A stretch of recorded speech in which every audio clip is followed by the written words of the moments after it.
Ya, dunia kini disebut tengah memasuki babak baru dalam peta kekuatan global. Mantan Presiden Rusia Dmitry Medvedev menyebut dunia akan segera memiliki geng baru, yakni klub nuklir. Ya, Medvedev yang merupakan sekutu dekat Presiden Vladimir Putin mengatakan kondisi global saat ini membuka peluang bertambahnya jumlah negara pemilik senjata nuklir. Pernyataan itu disampaikan oleh Medvedev seperti dimuat media Newsweek Selasa 27 Januari 2026. Menurut Medvedev, beberapa negara akan mulai mempertimbangkan opsi optimal untuk memiliki senjata nuklir. Ia juga menegaskan ke depan klub nuklir ini akan semakin ramai dan pernyataan ini merujuk pada kemungkinan berakhirnya perjanjian non-proliferasi nuklir yang akan habis pada masa berlakunya di bulan depan. Perjanjian tersebut selama ini menjadi kesepakatan internasional dalam membatasi pengembangan senjata nuklir. Sementara itu mengutip Kommersant, Presiden Rusia Vladimir Putin belum menerima respon dari Amerika Serikat atas tawaran Moskow untuk memperpanjang perjanjian New START. Perjanjian ini akan berakhir pada 5 Februari dan Gedung Putih menyebut Presiden Amerika Serikat Donald Trump akan menentukan langkah lanjutan terkait pengendalian senjata nuklir sesuai jadwalnya sendiri. New START selama ini membatasi kepemilikan senjata nuklir Amerika Serikat dan Rusia yang menguasai sekitar 90% persenjataan nuklir dunia. Perjanjian ini juga memungkinkan pertukaran data, pemantauan, dan inspeksi sebagai penahan laju perlombaan senjata nuklir. Pada Februari 2023, Rusia sempat menangguhkan partisipasi dalam New START karena dukungan Washington kepada Ukraina. Amerika Serikat kemudian juga mengikuti langkah serupa. Setelah Trump kembali menjabat pada Januari 2025, Putin juga kembali menyerukan keterlibatan bilateral dalam pengendalian senjata nuklir tanpa menuntut penghentian bantuan militer Amerika Serikat ke Ukraina.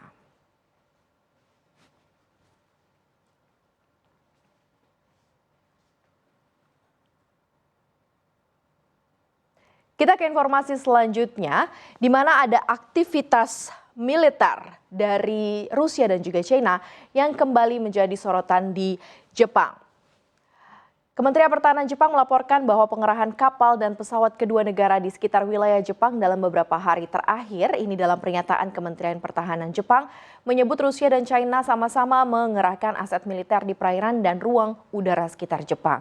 Aset tersebut dinilai memiliki kemampuan pengepulan intelijen dan langkah ini juga disebut sebagai bagian dari pola rutin kemitraan tanpa batas di mana Rusia dan China untuk menunjukkan kehadiran serta kekuatan militernya di kawasan, termasuk dalam terhadap Amerika Serikat dan Jepang sebagai sekutu utama Washington.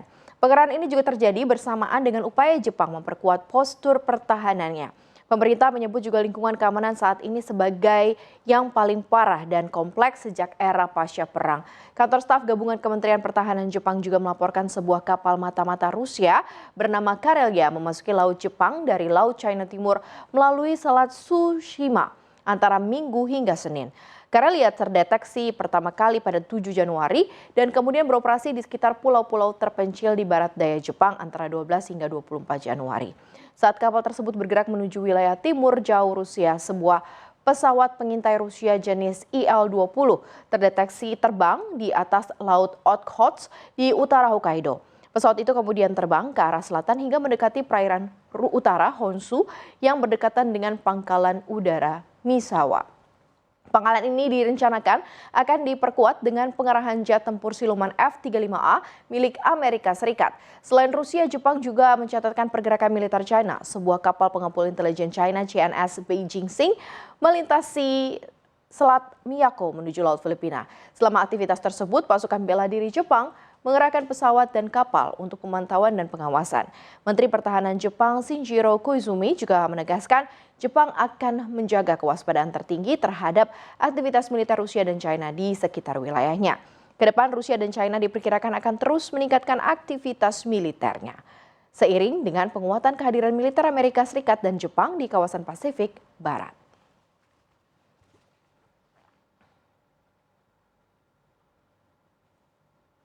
Selanjutnya kita ke hot news yang ketiga. Tingkat persetujuan publik Amerika Serikat terhadap kebijakan imigrasi Presiden Donald Trump merosot ke titik terendah sejak ia kembali menjabat. Mayoritas warga menilai langkah pengetatan imigrasi Trump telah melampaui batas. Berdasarkan jajak pendapat nasional terbaru Reuters Ipsos, hanya 39% responden yang menyetujui kinerja Trump di bidang imigrasi. Angka ini turun dari 41% di awal bulan, sementara 53% responden mengatakan tidak setuju. Padahal pada Februari lalu kebijakan imigrasi menjadi salah satu kekuatan Trump dengan tingkat persetujuan mencapai 50%. Penurunan ini terjadi di tengah meningkatnya ketegangan akibat pengerahan agen imigrasi dan bea cukai Amerika Serikat atau ICE ke sejumlah kota. Survei juga mencatat respon publik sebelum dan sesudah insiden penembakan dalam aksi protes di Minneapolis. Sebanyak 58% responden menilai agen ICE ini bertindak terlalu jauh dalam operasinya. Hanya 12% menilai tindakan belum cukup keras, sementara 26% menyebut sudah tepat. Insiden penembakan yang menewaskan warga Amerika Serikat Alex Predit serta Ryan Good memicu gelombang protes dan tekanan politik. Bahkan kandidat Partai Republik untuk Gubernur Minnesota, Chris Mandel, memilih mundur. Dalam perkembangan lain, Trump juga mengingatkan Partai Republik di DPR Amerika Serikat agar memenangkan pemilu paruh waktu November. Trump menyebut kegagalan mempertahankan mayoritas DPR bisa berujung pada pemakzulan terhadap dirinya. Survei yang sama juga mencatat tingkat persetujuan keseluruhan Trump turun menjadi 38%. Pemilu paruh waktu November mendatang pun juga dipandang krusial bagi arah politik Amerika Serikat.